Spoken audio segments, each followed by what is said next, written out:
Esta noche estamos con Óscar Peña, representante de la ONG española Almáciga, del Grupo de Trabajo Intercultural, que es una organización que busca el fortalecimiento de los gobiernos propios en pueblos indígenas en diferentes partes del mundo. Y hemos invitado a Óscar porque ellos han estado en el acompañamiento, en la realización y producción de estos 3 frutos audiovisuales que vamos a conocer hoy. Y para iniciar acá en este diálogo de este fósil de Comino Crespo y un diálogo que alimente las familias acá en Boyacá y que nos presente también ese Orinoco, porque la Orinoquía, porque esta Orinoquía es desconocida para Colombia, es desconocida para los hijos de la tierra acá en Boyacá. Y con estos documentales, con estos frutos audiovisuales nos hemos podido acercar también a unos paisajes, a unas riquezas, pero también a unas realidades tristes. Y en ese sentido quisiéramos saber, Óscar, cómo terminan estos 9 pueblos indígenas allí, en este resguardo de Cañomochuelo. Esto se inicia, como lo decía al comienzo, con una actividad que era cotidiana entre la gente de la Orinoquía, entre los colonos, campesinos, los llaneros de la Orinoquía colombiana, y que eran la cacería de indios, que era conocida también como las guaviadas o las cuiviadas.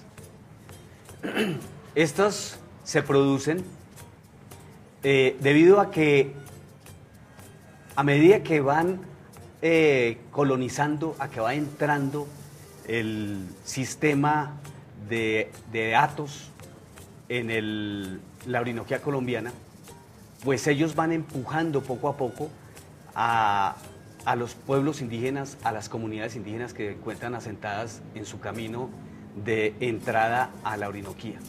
A medida que los van empujando, entran en una tensión por el uso de los recursos que existen allí. Uno de uso de los recursos en donde la ganadería, que es la base de los hatos, entra a requerir de muchos recursos de las sabanas y que poco a poco van implantando los ganaderos pastos para estos ganados.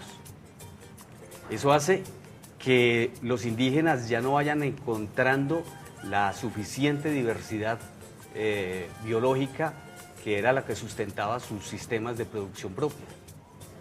Y entran en esa tensión y los colonos, los llaneros de esa época, entienden al indígena como algo, como alguien que entra a competir con ellos por estos recursos. Alguien que no es bienvenido en sus fincas, porque estos indígenas, según ellos, entran a robar. Y realmente lo que aquí ocurre es un enfrentamiento entre 2 formas de entender la tierra, de entender la naturaleza. Los indígenas están en su territorio tradicional, están en estos territorios que siempre les han pertenecido y que pues obviamente que no entienden que hayan otros dueños de un momento a otro, obligados a irse replegando a sitios cada vez más inhóspitos, más aislados. Los que mejor pudieron responder y pervivir en este contexto tan violento fueron los pueblos nómadas. Los pueblos que estaban más sedentarizados fueron integrados a la sociedad mayor, y de ahí, de esa integración, están viendo que vale explicar que es de donde surge la identidad llanera, que es esa simbiosis, esa amalgama entre el sistema ganadero de los hatos y la utilización de mano de obra indígena, fundamentalmente indígenas sedentarios, agricultores, que se integran a estas faenas y de esa manera se conforma poco a poco lo que hoy se conoce como el hombre llanero. Entonces vemos que en estos frutos audiovisuales que acabamos de ver, evidentemente habían unos pasajes en la Cuba donde se despertaba esa memoria de que recordáramos un poco esas guajibiadas en los 70 y que también las retrata, esta tragedia humana es retratada por la documentalista Marta Rodríguez en 1971 con la obra El fruto audiovisual Planas, testimonios de un etnocidio, en los que relata también todo lo sucedido y esa memoria está viva. Hoy invitamos a Marta Rodríguez, a quien le agradecemos toda su labor y todos estos frutos audiovisuales que ha sembrado para la memoria de un país indolente y a veces olvidadizo. Y agradecemos que nos acompañe Marta Rodríguez esta noche y nos gustaría saber, Marta, en esos momentos que tú realizas la obra Planas, testimonios de un etnocidio en 1971, ¿cuál es el impacto que tienes allí en la Orinoquía colombiana? ¿Qué es lo que te impacta de ese momento histórico? Lo primero que uno veía eran las inmensas llanuras, por ese llano que encuentra uno, los morichales, que son como un refugio donde hay agua, árboles, cierto que uno va por esas llanuras, y sobre todo los amaneceres que eran una absoluta maravilla, porque tú ves el sol que viene como una bola de fuego, como es tan plano, y si ilumina ese llano, y las garzas, el paisaje tan hermoso, y los grupos étnicos, porque es muy rico en grupos étnicos, guajivos, sicuanis, allá hay muchos grupos étnicos, pero al que le cayó la desgracia de esa arremetida fue al grupo sicuani o guajivo. Y entonces tú llegas al llano y de entrada te dicen, ¿usted quiere hablar con racional o con irracional? De entrada. O sea que el indígena en ese tiempo era considerado irracional. O si no, había una frase que era típica en el llano, ni el indio es hombre ni el cazado es pan. O sea que el indio era mirado como un animalito dañino, porque ellos eran nómadas. Y salen a lo que llaman guajibiar. Esos peones de las haciendas salen a caballo por ese llano a cazar indios, o les daban sal con arsénico. Entonces, uno llega allí y empezamos con este cura González que vivía allá y los conocía, hablaba la lengua, a ir a cada asentamiento a tomar testimonios. Entonces uno encontraba torturas, asesinatos, muerte de niños, mujeres, que en el éxodo a la selva se murieron muchos niños de hambre, o las mujeres abortaron, perdieron sus niños corriendo por la selva. Y lo que encontrábamos era gente que, por ejemplo, torturaban quemándole la cara con cigarrillos, para que dijeran dónde estaba Jaramillo, quién era Jaramillo.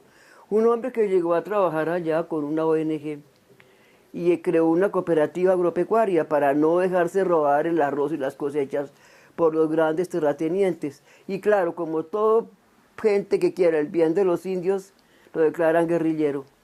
Dijeron que era guerrillero y a quién mandaban en aquellos tiempos, al ejército, que no tenía la mínima noción que era un grupo étnico, que era un indígena, que era una cultura y entraban a ir asesinando. Estos documentales que acabamos de observar y lo que nos acaba de decir Marta Rodríguez nos evidencia la violencia marcada en los territorios de la Orinoquía históricamente. Y hoy en día, frente a estos proyectos de desarrollo, megaproyectos que se están desarrollando, que se buscan implementar en territorios como en el resguardo de Caño Mochuelo, pues nos hacen pensar en cuál es la situación actual de los pueblos, de estos 9 pueblos indígenas que componen este resguardo, Oscar. Se hablan de grandes proyectos como el renacimiento de la Orinoquía, que es en la parte alta de la Orinoquía, la región alta de la Orinoquía, que principalmente es bichada, pero que también tiene que ver directamente con el resguardo de Caño Mochuelo. Se están planteando, se están desarrollando grandes proyectos fundamentalmente de agroindustria, con intereses muy importantes para el país y donde se mueven intereses también de parte de muchas personas con altos cargos en el gobierno colombiano. Y es lo que se ha estado hablando en los últimos días de lo que está sucediendo con algunos predios que se han otorgado en esta zona de la Orinoquía, especialmente en el Bichada. Pero además, directamente al resguardo de Caño Mochuelo está un proyecto que es un proyecto de exploración petrolera que ha sido asignado por la Agencia Nacional de Hidrocarburos a la Pacific Rubiales para que hagan una exploración sísmica en el resguardo de Caño Mochuelo.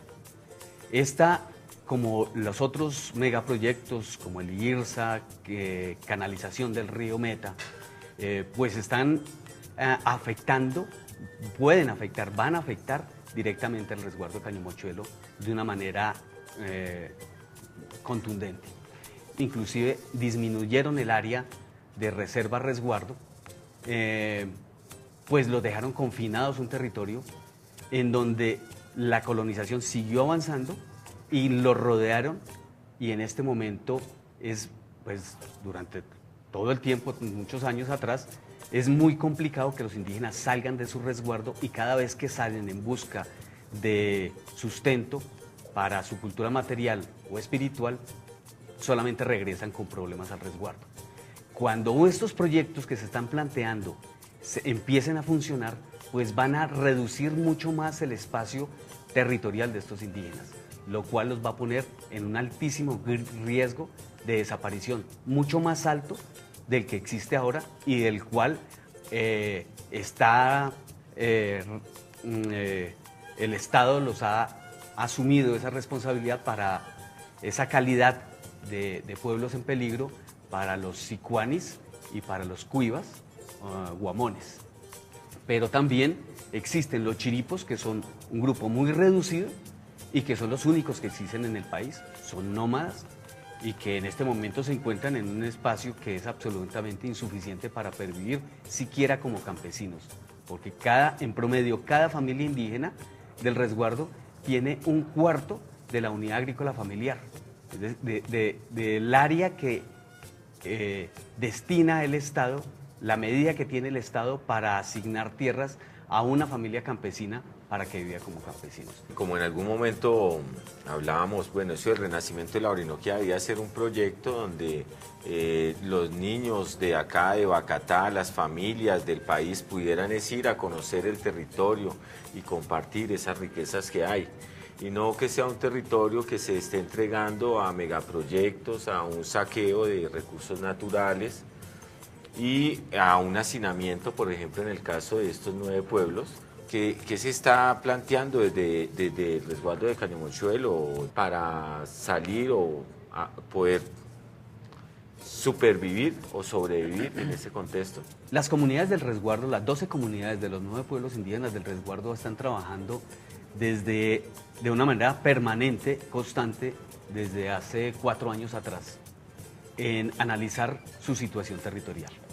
En eso hemos estado acompañando desde Almáciga y con la Corporación Tabaco esos procesos, esas iniciativas locales para analizar la situación y para darle salidas desde la propia perspectiva indígena, facilitar el trabajo que deben realizar las comunidades indígenas para que ellas mismas sean las que no solamente identifiquen su problemática, sino que también que les permita dar soluciones desde su propio punto de vista.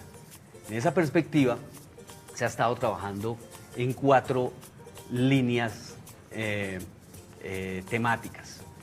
Una de esas líneas temáticas es las iniciativas externas de desarrollo, que es algo que ya acabamos de ver, que son los megaproyectos. y se ha hecho un análisis de la situación territorial en caso de que llegaran a aparecer esos proyectos dentro del territorio, y se han hecho unos ejercicios de prevención a través de la información de la situación que se podría, y de prevención de la situación que podría darse con cada uno si se llegara a desarrollar cada uno de estos proyectos. Eso es como en el ámbito externo. Y en el ámbito interno se ha hecho un ejercicio, bueno, además un ejercicio sobre el tema de seguridad alimentaria hacia la soberanía alimentaria.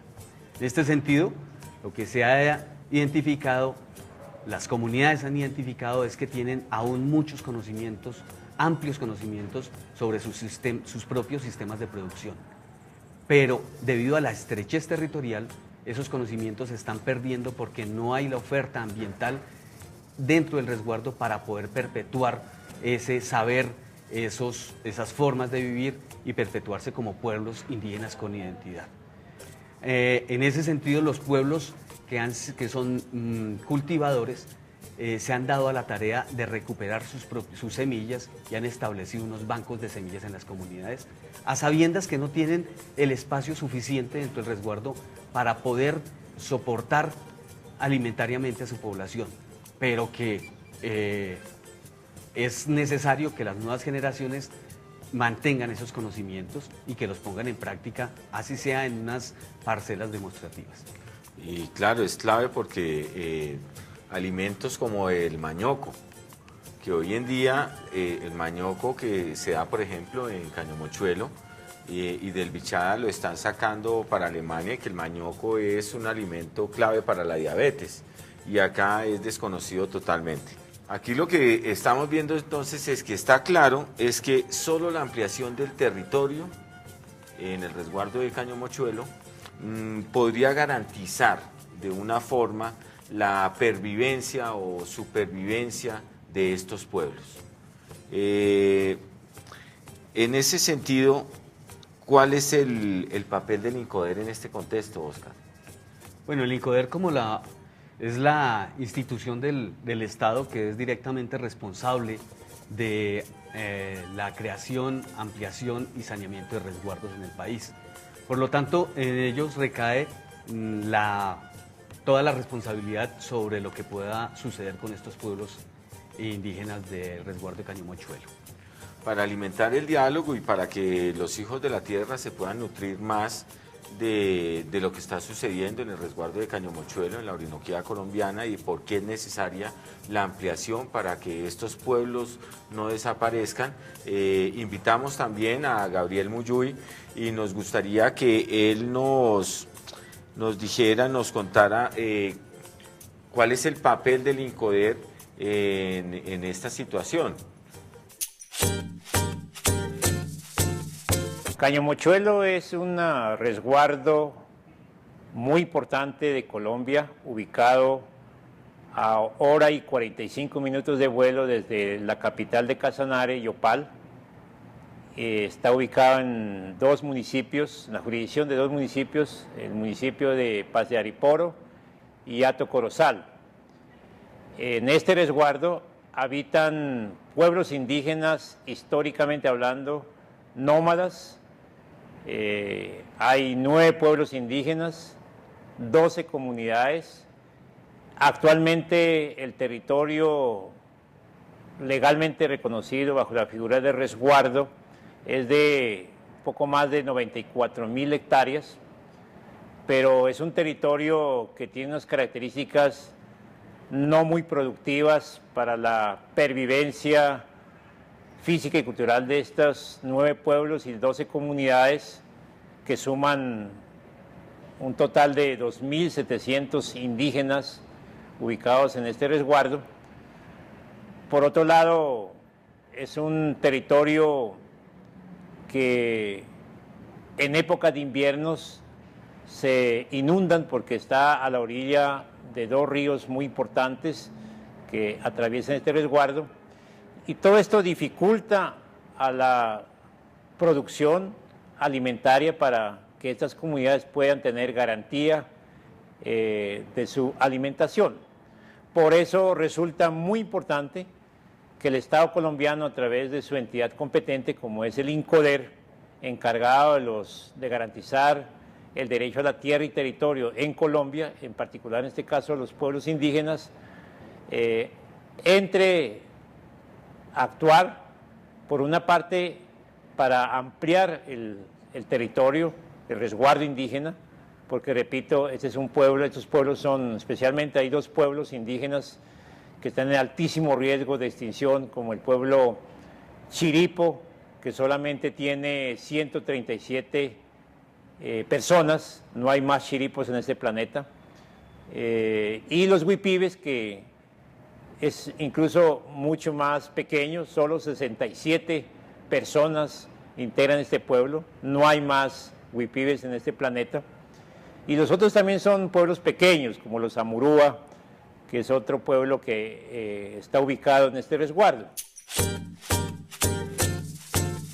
Hoy en este especial de la Orinoquía colombiana y con estos espíritus que nos han acompañado, nos vamos dando cuenta de que no conocemos nuestro país, de que tenemos un país con una biodiversidad y con unas riquezas naturales enormes, y por eso los intereses de las multinacionales, y por esta razón también estos megaproyectos que hacen presencia en nuestros territorios que ni siquiera nosotros conocemos. ¿Cuál es el estado del proceso de ampliación del territorio del resguardo de Cañamochuelo?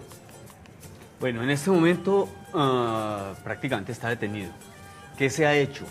En diciembre del 2011 se entregó por parte de las comunidades la solicitud de ampliación al INCODER.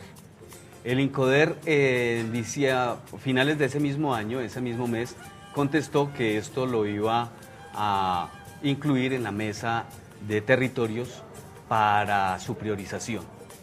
Luego supimos que efectivamente lo habían incluido y que estaba previsto para julio de este año, del 2013, para que lo programaran la visita de ampliación del resguardo por parte del INCODER. Pero pues no hemos tenido hasta el momento ninguna noticia más, y por su parte los indígenas lo que sí han hecho es avanzar en recoger toda la información que esté a su alcance para facilitarle el trabajo a las personas del INCODER que vayan a realizar el estudio socioeconómico. El papel del audiovisual en este proceso, ¿cómo ha servido en la comunidad o por qué lo realizaron ustedes? Esto es fundamental, que lo que está sucediendo en el resguardo de Cañamochuelo no se quede en el resguardo de Cañamochuelo, que también haya otra gente, que el resto de la población colombiana e inclusive del mundo conozca lo que está sucediendo allí. Porque fácilmente pueden desaparecer estos pueblos y nunca nos vamos a dar cuenta siquiera que existieron. Nuestros hijos, la gente joven puede que no tenga la menor idea de lo que sean los indígenas, quiénes son siquiera los que habitan en la Orinoquía, quiénes habitan en el resguardo de Cañamochuelo, en qué condiciones están. Es importante difundir la situación a todos los niveles, pero también al nivel interno estos videos, estos audiovisuales han cumplido un papel muy importante en las comunidades. Uno es que como han participado directamente en la elaboración, en el diseño de estos videos, pues eso hace que haya mayor apropiación y que se formen también en mostrar de diferente manera la problemática y las alternativas de solución que hay allí, que se están dando desde las mismas comunidades. Y eso hace que sean más orgullosos de su trabajo. Por otra parte, estos audiovisuales están sirviendo en las escuelas para que los jóvenes entiendan lo que está sucediendo, generen alternativas también de solución, y para que en conjunto con las comunidades se haga una permanente reflexión sobre la situación que se está presentando, y obviamente que le estén haciendo seguimiento a cómo va desenvolviéndose este problema. Mirando que esto de los frutos audiovisuales, de la imagen, en los procesos sociales, en la recuperación de memoria, es una herramienta clave para un siglo como este. Estamos comunicándonos con el realizador y director de 2 de estos 3 documentales, con Carlos Gómez. Y queríamos preguntarle cómo fue la participación de la comunidad en este proceso de realización de estos frutos audiovisuales. Lo escuchamos, Carlos. Bueno, la participación de la comunidad de Cañamochuelo en estos 2 documentales ha sido muy interesante y más profunda de un documental a otro.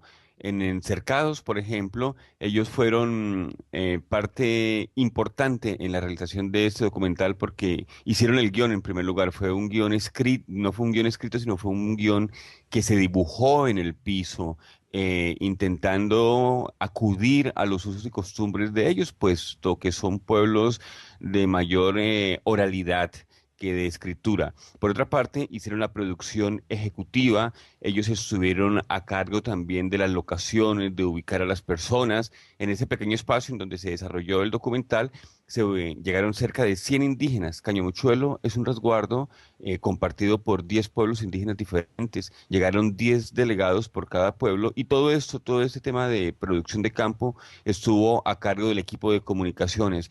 Entonces, todo esto en aras de ir construyendo un lenguaje audiovisual indígena. Entonces, la idea era un poco, ustedes cómo piensan un video, ustedes cómo se imaginan un documental, qué es lo que ustedes quieren realmente decir o no eh, a través de esa herramienta comunicativa. Las familias de Bacatá y los hijos de la tierra que no conocían o no percibían algo del Orinoco, esta noche han podido acercarse, bueno, a una realidad no fácil, lastimosamente es una realidad triste porque estamos hablando de que allí tenemos una diversidad y una riqueza cultural en estas regiones, que tenemos un resguardo de 9 pueblos indígenas. ¿En cuánto territorio están confinados estos 9 pueblos indígenas? 94.760 hectáreas. 94.960 hectáreas. Y todo el tiempo del año esas 94.967 hectáreas no son zonas habitables ni son zonas para estar cultivando ni sembrando, según lo que tengo entendido, Oscar. Ajá, claro. La mitad del resguardo, 6 meses al año, están inundadas. Pues esta es una zona baja de la Orinoquía en donde naturalmente sucede este fenómeno. Por lo tanto, no hay disponibilidad total de las 94.760 hectáreas. Entonces, claro, invitar, no sé, Oscar, a mí personalmente me gustaría que hubieran programas que nos acercaran a los niños desde las escuelas, desde los colegios, a estos territorios tan hermosos con toda esa diversidad, que realmente fueran primero nuestros niños y nuestros hijos los que llegaran a estos territorios y no que llegaran los megaproyectos y las multinacionales y las megaindustrias a saquear y a utilizar unos recursos naturales que hoy en día están acelerando un cambio climático y alimentando un efecto invernadero que ya estamos viviendo las consecuencias, porque el cambio climático también se está afectando al saquear o al maltratar estos recursos en la Amazonía. ¿Ustedes han observado eso? Sí. Claro, allí efectivamente este año los ciclos de lluvia han cambiado. Cuando cambian los ciclos de lluvia, pues también se ve afectada los procesos productivos agrícolas. Eso está teniendo repercusiones bastante fuertes dentro del resguardo, dentro de las comunidades, porque seguramente el próximo año van a haber unas condiciones mucho más críticas en términos alimentarios de las comunidades del resguardo de Cañamochuelo. ¿Qué podemos hacer nosotros los hijos de la tierra, así brevemente, Oscar, desde las ciudades para que al resguardo de Cañamochuelo se le amplíe su territorio, para que nos podamos nosotros acercar a la Orinoquía colombiana? Conocer la diversidad étnica que existe en la Orinoquía y específicamente en este resguardo. Saber qué es lo que está en juego con estos megaproyectos. Si nosotros somos conscientes de ello, lo que podemos hacer es desde aquí recomendaciones al gobierno nacional, recomendaciones a los que definen las políticas de desarrollo de este país, para que con esas recomendaciones, si esas recomendaciones vienen de muchas partes, de mucha gente, desde diferentes puntos de vista, pues vamos a mejorar las condiciones de vida de las comunidades. Y otra cosa que quedaría es, ojalá que pudieran visitar de manera personal a estas comunidades para que se den cuenta la pérdida que podría generarse, la gran pérdida que podría darse en caso de que esta situación territorial no se resuelva rápidamente. Bueno, defender la vida, defender la diversidad por la reexistencia de un país. La Fundación OVE y el Canal Capital realizaron este especial de la Orinoquía colombiana con estos 3 frutos audiovisuales del resguardo de Cañomochuelo.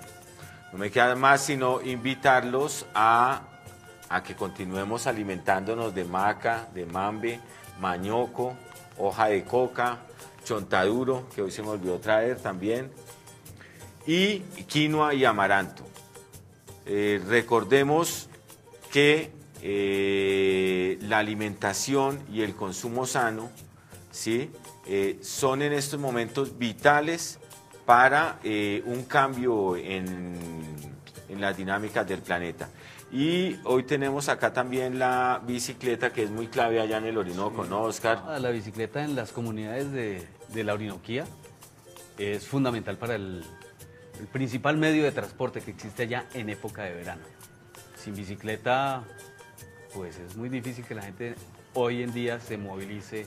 Es un medio muy importante de movilización. Y desde acá lo estamos promocionando porque en Bogotá es necesario que empecemos a aumentar el uso de la bicicleta, los bicinautas. Hay hoy en día varios círculos de bicinautas que están generando oxígeno para la ciudad y que son realmente propuestas para desacelerar ese cambio climático. Los invito a que vean el docuficción que viene ahora, Cercados, que es la última producción del resguardo de Cañomochuelo. Esa es la última realización y allí van a poder ustedes nutrirse con las propuestas que en estos momentos están, tanto desde el punto de lenguaje audiovisual como de contenido, que se están realizando en el resguardo de Cañomochuelo.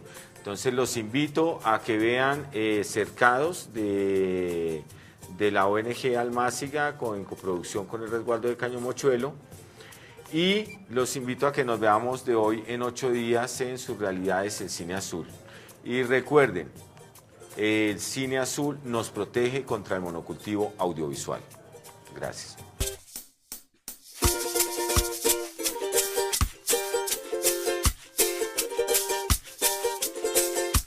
Madre naturaleza, cuida de nuestras vidas. Vamos caminando a ti, Madre Pachamama.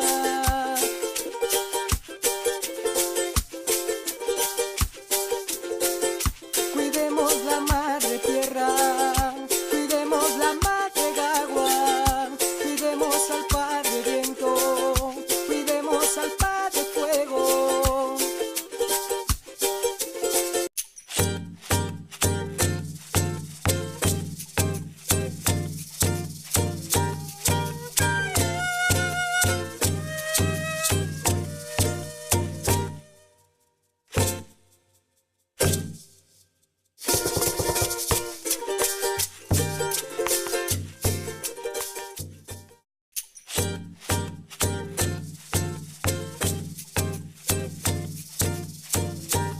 Esta noche estamos con Óscar Peña, representante de la ONG española Almáciga, del Grupo de Trabajo Intercultural, que es una organización que busca el fortalecimiento de los gobiernos propios en pueblos indígenas en diferentes partes del mundo.